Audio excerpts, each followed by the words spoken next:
Our first guest tonight has new information regarding electoral fraud in the radical left's efforts to steal an election, and she charges 4 individuals as authors of what she calls a Pearl Harbor-style cyber attack on the 2020 presidential election.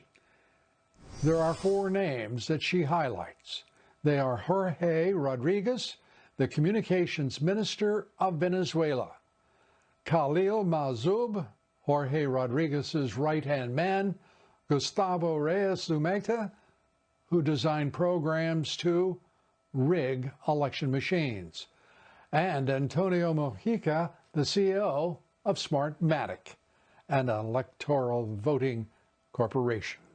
Joining us now is Sidney Powell, a distinguished attorney, former federal prosecutor, best-selling author, General Michael Flynn's defense attorney, and, as we all know, a great American. Sidney, great to have you with us. You say these 4 individuals led the effort to rig this election. How did they do it? Well, Lou, they designed and developed the Smartmatic and Dominion programs and machines that include a controller module that allows people to log in and manipulate the vote even as it's happening. We're finding more and more evidence of this. We now have reams and reams of actual documents from Smartmatic and Dominion, including evidence that they planned and executed all of this. We know that $400 million of money came into Smartmatic from China only a few weeks before the election, that there are George Soros connections to the entire endeavor. Lord Malloch Brown was part of it, along with the other people from Dominion. Eric Coomers, the person who also holds patents on some of the software and was operating out of the Denver office, I believe. We know that one of the Smartmatic people has went to Tarrant County, Texas, and turned that county blue after having been an executive with Smartmatic. And all of a sudden, this one election, Tarrant County is purportedly blue. We have evidence of how they flipped the votes, how it was designed to flip the votes, and that all of it has been happening just as we have been saying it has been. What is the evidence that you have compiled? How have you constructed the architecture of this relationship among these 4 individuals? Well, we are still reviewing the massive amount of documents that we have, but we have communications between them and all different kinds of messages that indicate their involvement in it. It's a massive amount of additional information to go through that's only been in our hands a short time, but we will be producing more and more of it. It will be coming out more by the day. And also the connections with the Chinese and other countries that were attacking us in this massive cyber Pearl Harbor, as we called it. Jorge Rodriguez, I want to go through, we're going to put up on the screen so people can follow the conversation here, because these are names that most of us are not familiar with. You say that Jorge Rodriguez, the Venezuelan, former Venezuelan communications minister, is the ringleader, the CEO of the enterprise, as you put it. What is the evidence that this former communications minister could reach into the U.S. electoral system and raise the havoc and commit the fraud that obviously we have witnessed in 2020? Well, we've known from early on in our independent investigation that the entire system was created for the benefit of Venezuela and Hugo Chavez to rig elections to make sure he continued winning. And then it was passed on to Mr. Maduro to do the same. And we know it was exported to other countries by virtue of some of the Dominion executives that proceeded to go about and essentially sell elections to the highest bidder. We know, for example, that Mr. Rodriguez has been on TV incessantly trying to, and actually mocking the United States. He is one of the highest Venezuelan television? Yes, Venezuelan television. and he's been one of the leaders of the whole election stealing project. But keep in mind, Venezuela has been highly influenced by the Chinese, and we know from filings with the SEC and otherwise that the Chinese put $400 million into Dominion only 4 weeks before the election, and they shared office space with George Soros companies, as well as the leadership of Lord Malloch Brown in the UK and Canada. It is a very concerning and troubling and illegal web of conduct, that all of which focused on rigging the election in this country. And we're seeing the results in multiple states where we're now identifying specific votes flipped, like in a couple of Georgia counties. In fact, Coffee County, Georgia, just yesterday, I believe, refused to certify the results of the election in Coffee County because of the vote disparities and flipping. We're getting more and more evidence out of other counties across the country about the same kind of conduct. We knew from Antrim County, for example, in Michigan, that 6,000 votes magically were flipped on election night. I think the cause of that is going to become more and more apparent as we proceed in the investigation. And frankly, our National Security Agency and Defense Intelligence Agency need to be all over this immediately. The evidence is overwhelming and extremely troubling that this has been going on, and it didn't just start this year. We're going to be back with Sydney. We're going to take a quick break.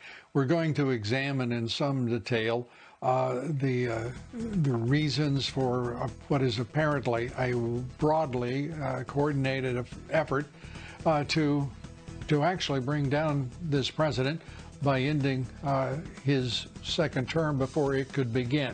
We're back now with attorney Sidney Powell. She was describing a cyber Pearl Harbor in the 2020 election, focusing on 4 names. I would also like to put up this element from your investigation. If we could have that full screen up so that we could all go through that with the audience, because it's important as we look at these 4 names. We're talking about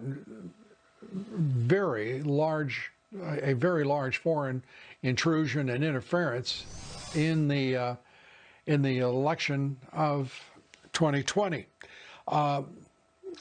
Give us, it's outrageous that we have an attorney general, Sidney, who has said that he sees no sign of any significant fraud that would overturn the election.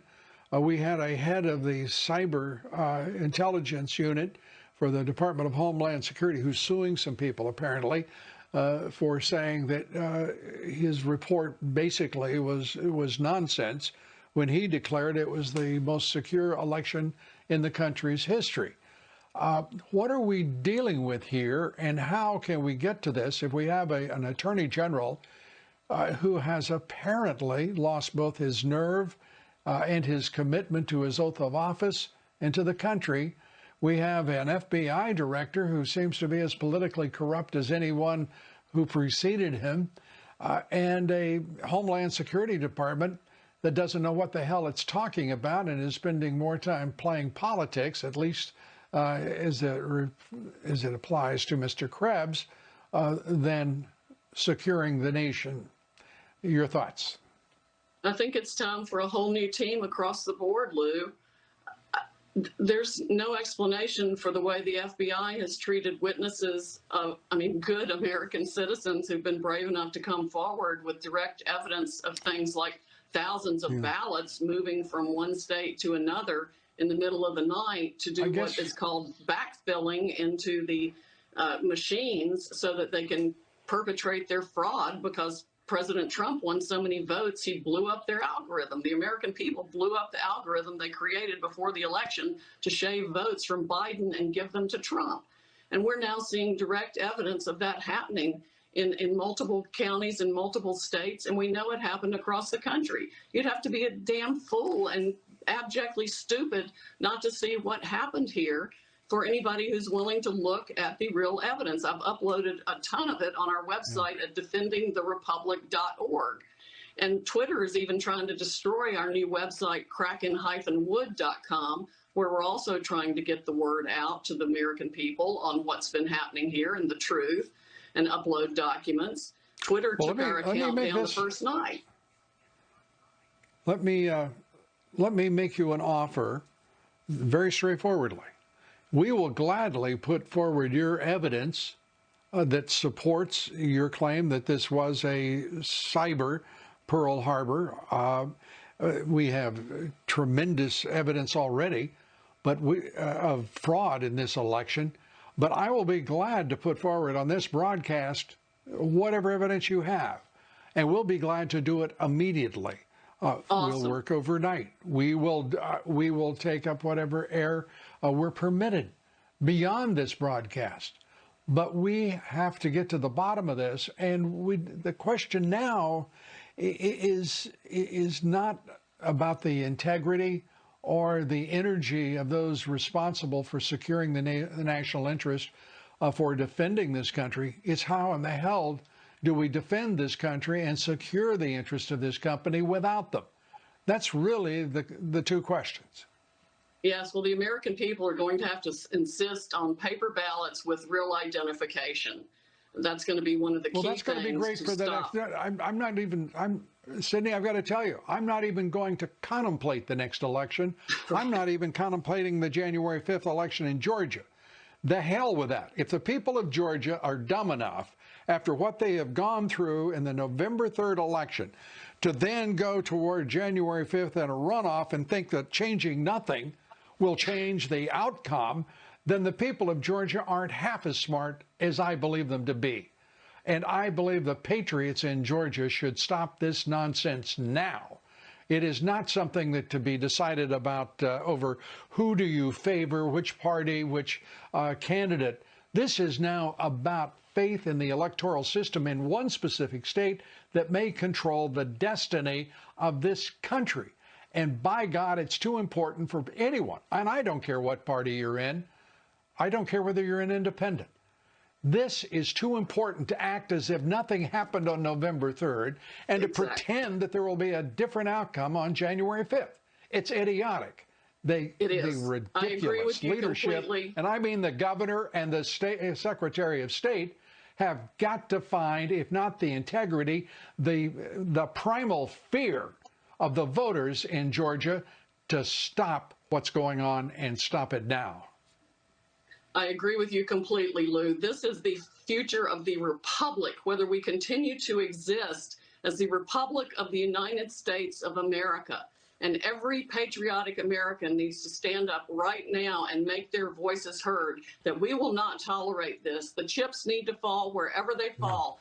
We lost gubernatorial seats, I'm sure. We lost congressional seats. We lost Senate seats that we should have had. They have been perpetrating a fraud on the United States for the last 10 years, telling us we were turning blue when we were not. We have been clearly going red because the American people love this country, regardless of whether they came from, where they came from. American citizens came here for freedom and justice and liberty for all.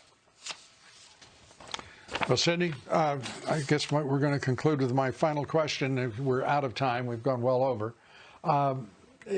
What can be done right now? How much time do you need to get that evidence to this broadcast, and we'll put it on the air?